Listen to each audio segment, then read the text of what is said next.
অ্যাওয়ার্ডের ক্ষেত্রে কে বিএনপি করে, কে আওয়ামী লীগ করে, কে জামাত করে, কে জাতীয় পার্টি করে, এইসব ব্যাপারে দেখলে তো হবে না ভাই। আমি রাজনীতিমুক্ত একজন মানুষ।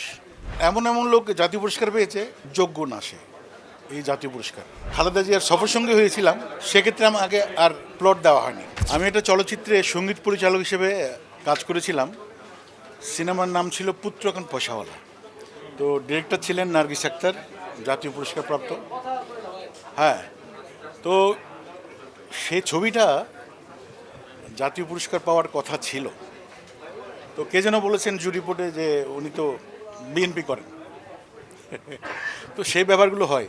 এখন অ্যাওয়ার্ডের ক্ষেত্রে কে বিএনপি করে, কে আওয়ামী লীগ করে, কে জামাত করে, কে জাতীয় পার্টি করে, এইসব ব্যাপারে দেখলে তো হবে না ভাই। কার যোগ্যতা আছে তাকে অ্যাওয়ার্ড দিতে হবে। কার জার্নি কত, যে কত দিন ধরে সে আমাদের বাংলা সংস্কৃতিকে সার্ভ করছে, এই জিনিসটা ভাবতে হবে। দেখুন আমি বুক ফুলিয়ে চলতে পারি বাংলাদেশে। হ্যাঁ, ইমিগ্রেশনও আমি জিজ্ঞেস করি, কিরে আমার লিস্টে আমার নাম আছে নাকি, দেখি পুলিশরা উল্টা আমার সাথে সেলফি তোলে, বলে যে আপনার নাম লিস্টে নেই। কারণ আমি রাজনীতিমুক্ত একজন মানুষ। জীবনের সব আয়োজন এখানে একসাথে। জাতীয় পুরস্কার যদি আপনি দেখেন, বিতর্কিত। এই জাতীয় পুরস্কারটা যেখানে বিতর্কিত, সেখানে অন্যান্য অ্যাওয়ার্ড তো বিতর্কিত আছে। একটা সিন্ডিকেট আছে অ্যাওয়ার্ডের ব্যাপারে, যার যার পছন্দ তাকে অ্যাওয়ার্ড দিবে। জাতীয় পুরস্কারের ক্ষেত্রেও সেটা ঘটেছে। এবং এমন এমন লোক জাতীয় পুরস্কার পেয়েছে, যোগ্য না সে এই জাতীয় পুরস্কার। এটা আপনারা জানেন, এটা মিডিয়া অবশ্যই আপনারা জানেন। আশা করি ঢালিউডের ক্ষেত্রে এটা হবে না। 2003-এ আমাদের বেগম খালেদা জিয়ার সঙ্গে মায়ানমারে আমি গান করতে গিয়েছিলাম, আমি আর শাকিলা জাফর।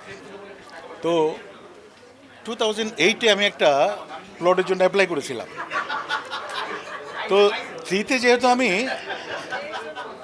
খালেদা জিয়ার সফর সঙ্গে হয়েছিলাম, আমাদের বেগম খালেদা জিয়ার, সেক্ষেত্রে আমাকে আর প্লট দেওয়া হয়নি, কারণ সেটা লিস্ট থাকে ওনাদের। তো আমি তো শিল্পী মানুষ, আসলে আমি যেই ডাকবে তার জন্য আমি গান গাইব।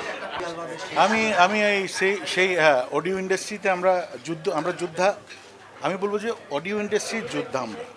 কারণ আমরা ক্যাসেটের মাধ্যমে, অ্যালবামের মাধ্যমে, আজকে আমি রবি চৌধুরী, ফিল্মে অ্যালবামের গানই গেছে।